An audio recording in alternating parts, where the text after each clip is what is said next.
田中ラジオ。皆さんこんにちは、田中です。私はコーヒーが大好きなんですけど、最近コーヒーを飲むとお腹が痛くなってしまうんですよね。なので最近コーヒーの代わりの飲み物をいろいろ試しています。もしおすすめの飲み物があったら教えてください。さて、今日のテーマは楽器です。楽器という言葉を初めて聞く方もいらっしゃるかもしれませんが、ピアノとかドラムとかギターとかクラリネットとかのことを楽器って言います。最近オンラインコミュニティのメンバーの方と楽器についてお話ししたことがあったので、今日はこのテーマについて話そうと思いました。皆さんは何か楽器をやっていますか？私は今は何もやっていないんですが、昔は楽器をいろいろやっていました。私がやったことのある楽器は、ピアノとトランペットとサックスです。まず、ピアノは3歳ぐらいから中学3年生までの12年ぐらい、ピアノ教室に通わせてもらって習っていました。トランペットは小学校から中学校の6年間、そしてサックスは高校から大学の5、6年間、吹奏楽部で吹いていました。ピアノは記憶がないぐらい小さい頃から始めて、気がついたら習っていたという感じでした。ピアノの先生に1日1時間は練習するように言われていたんですが、私は何かをしなさいと言われるとやりたくなくなるタイプだったので、練習をサボることもよくありました。でも、ピアノを習っていたおかげで楽譜を読めるようになったし、いろいろなジャンルの音楽もより楽しめるようになったと思います。トランペットは学校の部活で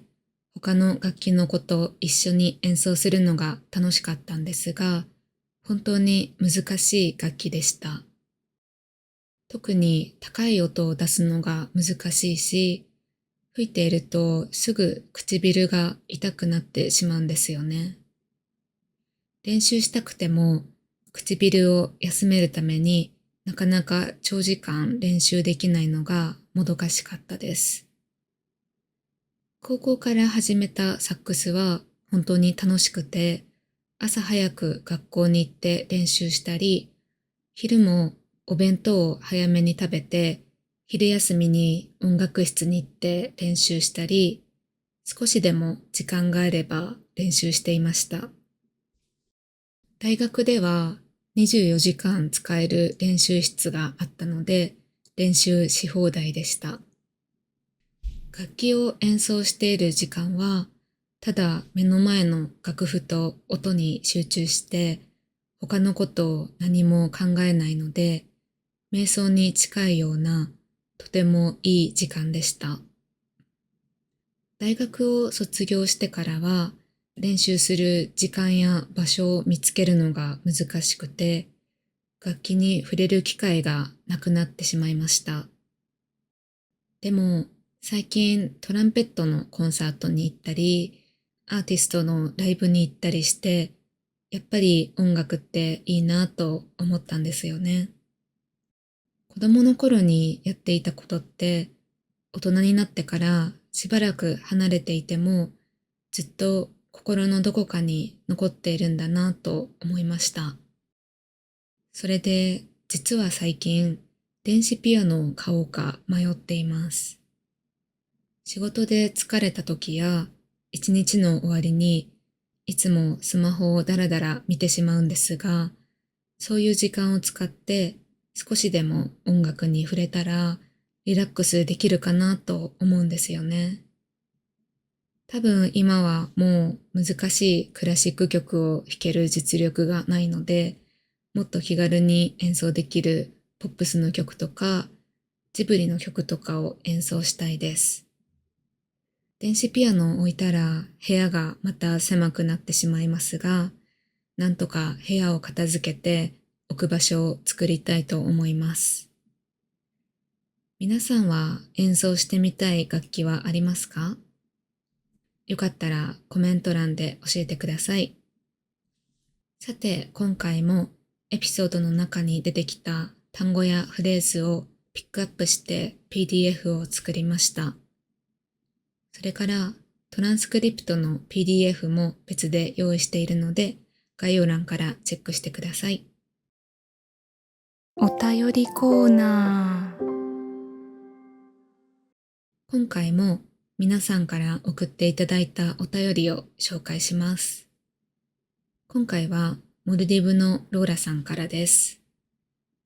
田中さんへ、ずっと前から手紙を書いてみたいと思っていたのですが、少し恥ずかしくてなかなか送れずにいました。でも他の人たちが田中さんに思いを伝えているのを見て、私も勇気を出して送ってみようと思いました。田中さんの動画は前から聞いていましたが、最近公立学校の図書室の司書になり、今では田中さんの動画が私の生活の中で欠かせないものになっています。本棚を整理したり、壊れた本を修理したり、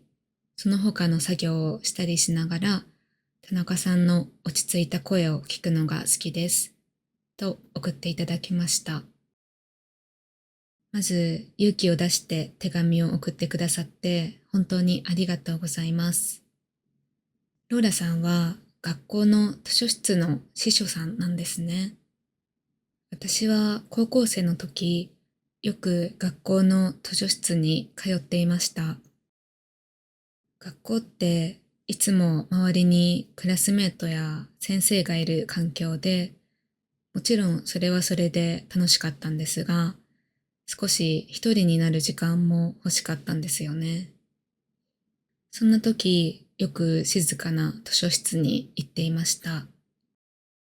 その時に司書の方がよく声をかけてくれたり、親切にしてくださったのを今でもよく覚えています。作業をしている時に田中ラジオを聞いてくださっているとのことをとても嬉しいです。ありがとうございます。はい、今日も最後まで聞いてくださってありがとうございました。田中ラジオへのお便りは受付中ですので、まだお便りを送ったことのない方も、前に送ったことのある方も、ぜひ気軽にお送りください。リクエストでも質問でもいいですし、皆さんの近況報告も全部楽しく読ませていただきます。それではまた次回お会いしましょう。